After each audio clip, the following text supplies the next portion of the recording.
Guys, Mr. Glasgow here, and welcome to a Pokemon X and Y Wi-Fi battle. And today I'm against Dylan, or Sandshrewed1. And yeah, let's get this battle started. So, my team, it's a team that I just threw together randomly. He also threw together a random team, but we have a bunch of battles. It's fun. So he starts off with his Greninja. I start off with my Dragonite. So immediately I switch out because I'm 100% sure he's gonna have Ice Beam. So I switch out into my Cloyster or Poussier, and he goes for the Dark Pulse, out predicting the switch, or he doesn't have Ice Beam. And I forgot the Cloyster has pretty bad special defense, so I just go for Ice Shard because I know he's gonna die. I just let him die, but I do get a crit, which is very, very helpful.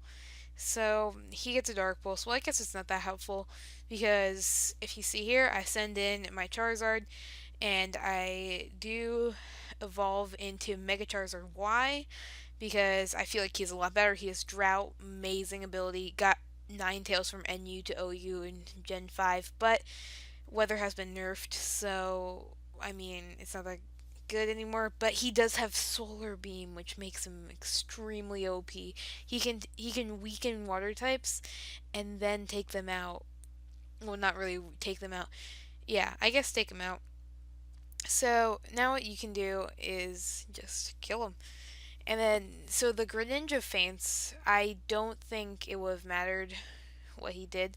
And plus, he was changing types all over the place, but Greninjas are extremely frail. So I just go for the Heat Wave. The reason why I don't carry Flamethrower is because Heat Wave's stronger. And also, Fire Blast is. I just feel really risky with it, and it's not too much better than Heat Wave. It got nerfed this generation. So he sends out his Crobat and he goes for the Brave Bird. It does a lot of damage to me. It takes me down to 6 HP. It does about half. I go for the Heat Wave, which is enough to take out this Crobat. And this is why Charizard, why he just went 3-1.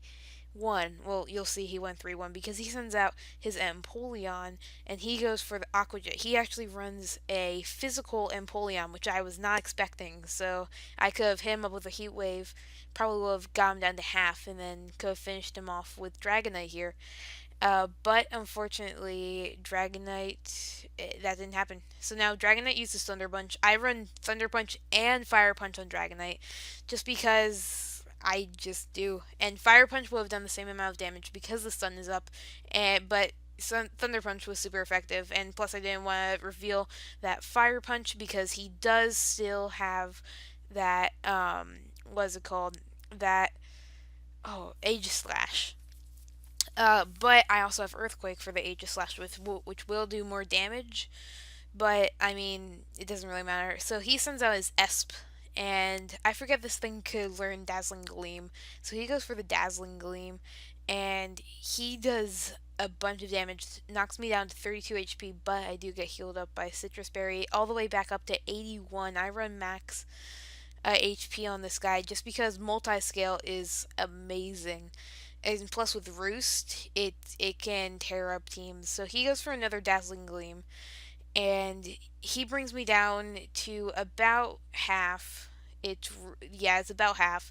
I just go for another Roost, trying to get up to that multi-scale so I can have a chance. So I just switch out into Aegislash because I figure that I can resist the Dazzling Gleam and then just kill him with a Shadow Sneak.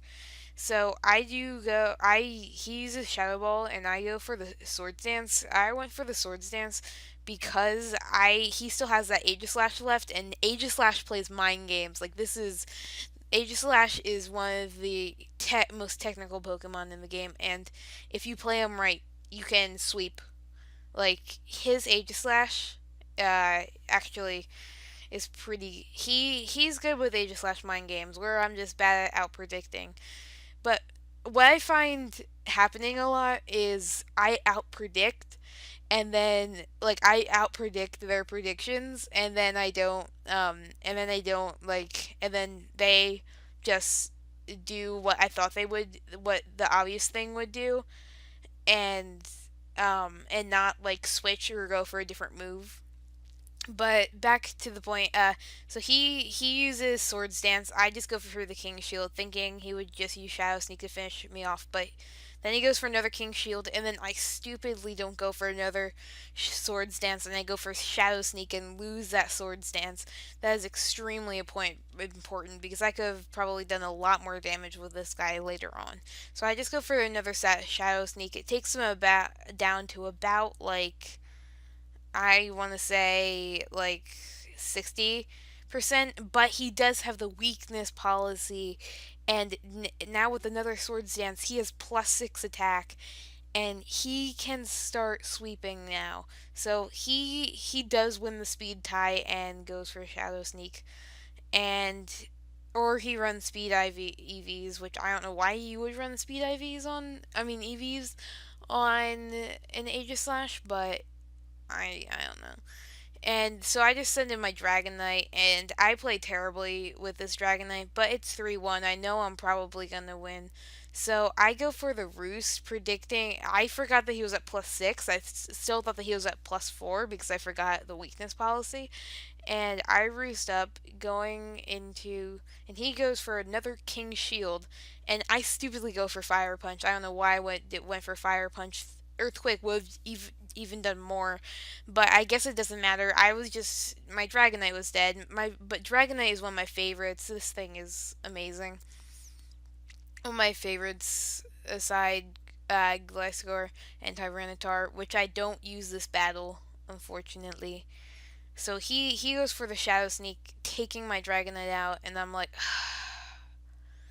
And then I go into Togekiss, predicting the King Shield, and I just go for Thunder Wave because I know that Trevenant and Togekiss work very well together. One's specially defensive, one's physically defensive. Well, I run a physically defensive, what's it called? Uh, Trevenant. And also, Trevenant is a very good Pokemon with Harvest. You can really because you can almost get 50% and still have attacks. And he has Leech Seed, Curse. He can do everything. So I hit him with an Air Slash, praying for the Paraflinch. But he actually returns the Iron Head, which does take me out because it is super effective. But I mean, Iron Head, it's kind of ironic because Iron Head has a 30% chance to flinch. So I go out to my Trevenant. He goes predicting like a Shadow Claw, I guess. He goes back into King Shield, but I don't run I don't run any attacking moves on my Trevenant. I run Sub, Will Wisp, Leech Seed, and Curse.